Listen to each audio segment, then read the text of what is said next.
Hey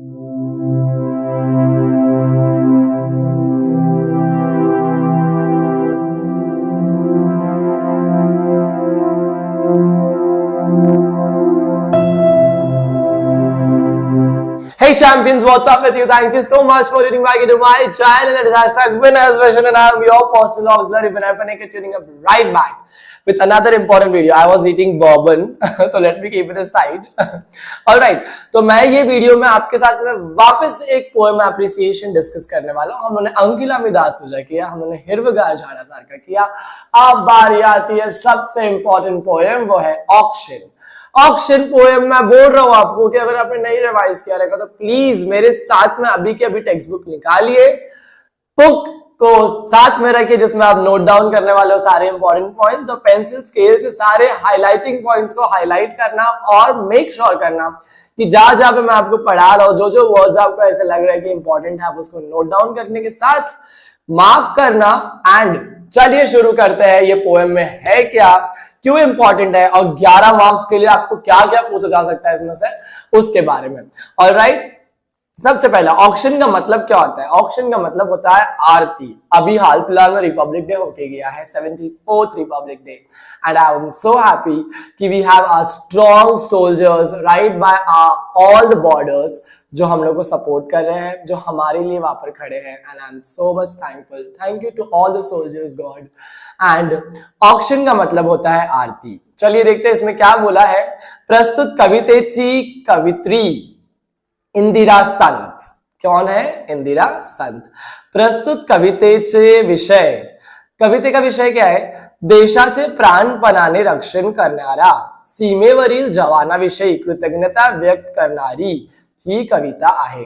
मतलब देश के प्राण को दिखाने वाला, देश के लिए प्राण समर्पित करने वाला, सीमे पे बैठकर, सीमा मतलब बॉर्डर पे बैठकर हमारी रक्षा करने वाला उस सोल्जर के बारे में इस कविता में इंदिरा संत ने बताया है। प्रस्तुत कविता का विषय समझ में आ गया आपको? अभी हम लोग यहाँ पर पोएम की कोई भी 2 लाइन आएगी तो आपको उसको बोलेंगे तो डिफाइन करना। जैसे कि प्रस्तुत कवितेतील ओळींचे सरळ अर्थ लिहा, ये क्वेश्चन का मेन टाइटल रहेगा, 2 पोएम की लाइंस रहेगी, पर आपको क्या लिखना है? आपको वही लिखना है जो मैं आपको यहाँ पर बताने वाला हूँ। ऑलराइट, क्या है यहाँ पे? हे सैनिक, तू आमचे जीवेची लावून रक्षण करतोस तेव्हा आमच्या डोळ्यातून कृतज्ञतेने अश्रू ओघळवात। ऑलराइट, तो यहाँ पर इसका मतलब बताया गया कि हे सैनिक, तू अपने जीवन को दांव पे लगाकर तू हम लोग के जीवन की रक्षा कर रहा है। मैं तुझे क्या ही दूं, मैं तेरी आरती उतार के तुझे नमन करना चाहती हूँ कि तू बॉर्डर पे खड़ा है अपनी जान की बाजी लगाने के लिए और अपनी जान को दांव पे लगाकर तू हम लोग की रक्षा कर रहा है। उसके लिए मैं तुझे धन्यवाद कहना चाहती हूँ, तेरी आरती उतारना चाहती हूँ।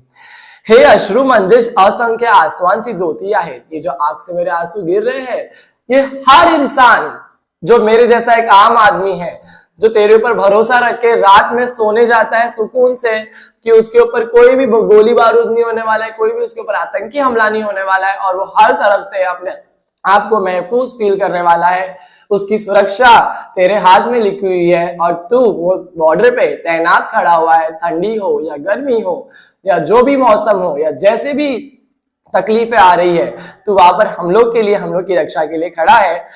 तो वो जो आंसू मेरे आंख से गिर रहे हैं वो तेरे लिए एक ज्योति है। मतलब क्या? एक लाइट है।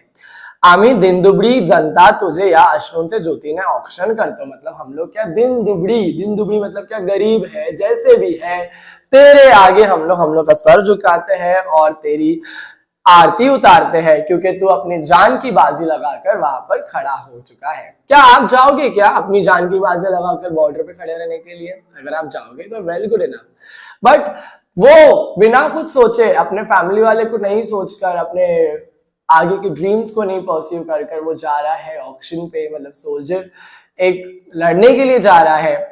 तो उसके लिए इंदिरा संत ने यहाँ पर बताया है, तुला जीवा भावना ओवाळाते। मतलब क्या, तेरी जो जीव है, तेरी जो भावना है, उसको मैं शत शत नमन करती हूँ, उसके लिए मैं धन्यवाद कहना चाहती हूँ।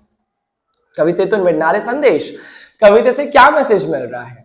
इस कविता के थ्रू इंदिरा संत क्या बताना चाह रही है, चलिए हम लोग देखते हैं। सैनिक आपल्या देशाच्या सीमेवर दिवस रात्र पहारा देतो, धैर्याने कधी शत्रूचे आक्रमण झालेच तर ते धैर्याने शत्रूशी मुकाबला करतो। मतलब क्या, वो दुश्मन से बहुत ही गंभीरपने से, एकदम ताकतवर तरीके से और शेर की तरह अपना स्पिरिट एकदम हाई रख के वो लड़ता है और बॉर्डर पे खड़े रह के हम लोग की रक्षा करता है। ते चिरंजीवी व्हावे म्हणून जनता आसवांची ज्योतीने त्यांचे औक्षण करता है। तू चिरंजीवी होना चाहिए। चिरंजीवी मतलब क्या, तू चीर जाना चाहिए हर प्रॉब्लम्स को। जवानांच्या शौर्यागाथा पुढे नतमस्तक होण्याची शिकवण ही कविता आपल्याला देते। मतलब जवानों के सामने हम लोग को हमारे सर को तैनात रखकर झुकाना चाहिए, उसके बारे में यहाँ पर कविता में कवि ने बोली है। कविता आवडण्याची व ना आवडण्याचे कारण में मैंने आपको हमेशा बोला है कि पॉजिटिव साइड लिखना।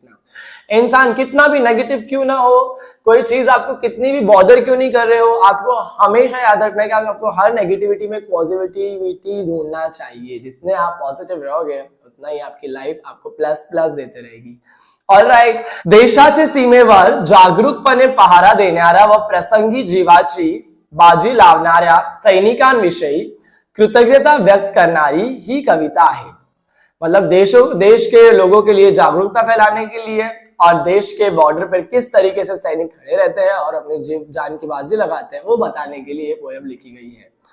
सैनिक देशाची राखण करतो असा सैनिकाचा जनता काय देऊ शकतो की फक्त त्याचे भले चिंतन त्यांचे औक्षण करू शकतो।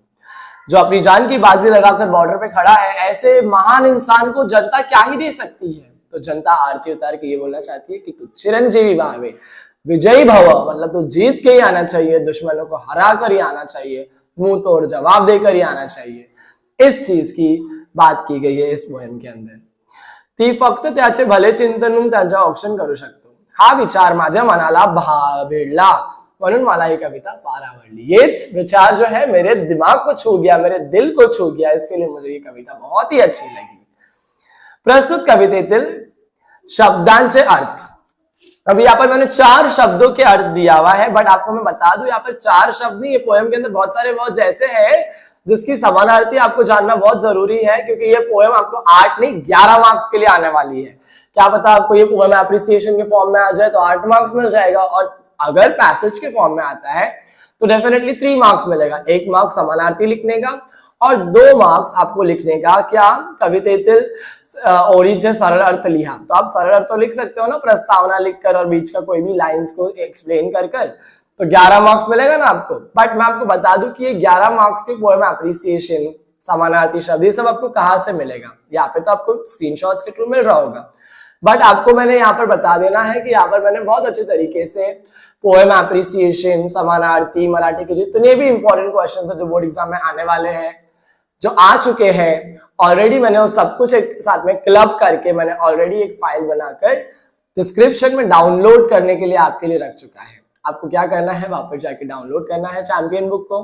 चैंपियन बुक के अंदर आपको सारे इंपॉर्टेंस मिलेंगे, बोर्ड एग्जाम में क्या आने वाला है आपको उसके अंदर सब कुछ मालूम पड़ जाएगा, और उसी के साथ में उसके अंदर पिछले साल क्या क्या आया था, इंपॉर्टेंट क्वेश्चंस क्या है, यूनिक क्वेश्चंस क्या है, टेक्स्ट बुक में से क्या क्या इंपॉर्टेंट है, क्या पढ़ना चाहिए, वो सब कुछ उसके अंदर आपको मिल जाएगा।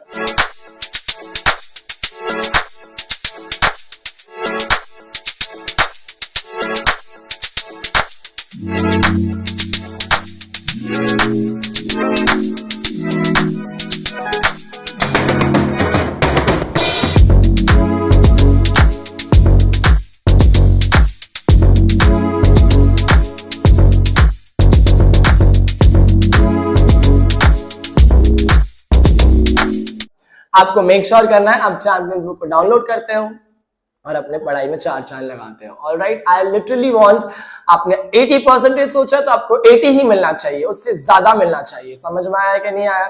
तो आप चैंपियंस बुक को डाउनलोड करोगे, आपको एक मस्त हेल्प मिल जाएगा उसके थ्रू, और आप चाहे तो मुझसे पर्सनली भी बात कर सकते हो। हम लोग यहाँ पर चैंपियंस बुक जो परचेज कर रहे हैं उनके साथ में जूम मीटिंग करके उन लोगों को थोड़ा बहुत गाइडेंस भी देने वाले हैं। तो मेक श्योर करना आप चैंपियंस बुक को डाउनलोड करिए, साथ ही साथ में मेरे वीडियो को प्लीज देखना पूरा एंड तक का, क्योंकि यहाँ पर मैं आपको 4 समानार्थी का मतलब बताने जा रहा हूँ। पहला है जिद, जिद का मतलब होता है हिम्मत। दूसरा है राखन, राखन का मतलब होता है रक्षण। तीसरा है ऑक्शन, ऑक्शन का मतलब होता है ओवारणी। और चौथा है दुबड़े। दुबड़े का मतलब होता है कमजोर, अशक्त। समझ में आया? आई होप आपको ये चारों वर्ड्स के मीनिंग एकदम क्लियरली समझ में आए रहेंगे, कोई भी डाउट नहीं रहेगा, आप बिल्कुल डाउट फ्री हो गए रहेंगे। I literally want you guys to make sure that you are my champion. मैं बिल्कुल नहीं चाहूंगा आपका एक मार्क्स भी लॉस हो किधर पे भी। आप मेक श्योर करना आप अपने नोट्स को अच्छे तरीके से लिख रहे हो। इस वीडियो को लाइक करना और उनके साथ में शेयर करना जिसको इस वीडियो की बहुत ज्यादा जरूरत है, जो आपके फ्रेंड सर्कल में होंगे, जो आपके रिश्तेदारों में होंगे, एंड उसी के साथ में सब्सक्राइब करना चैनल को। और ये चैनल के साथ में मैं आपके साथ में पूरे बोर्ड एग्जाम तक मैं आपके साथ में रहने वाला हूँ, तो आपको बिल्कुल भी टेंशन नहीं लेना है। कुछ भी प्रॉब्लम रहेगी इंस्टाग्राम पे डीएम करो, I will be there to help you out. नीचे कमेंट करके बताओ और किसके ऊपर वीडियो चाहिए, मैं बना दूंगा। Thank you very much, until we meet for the very next time, all the best.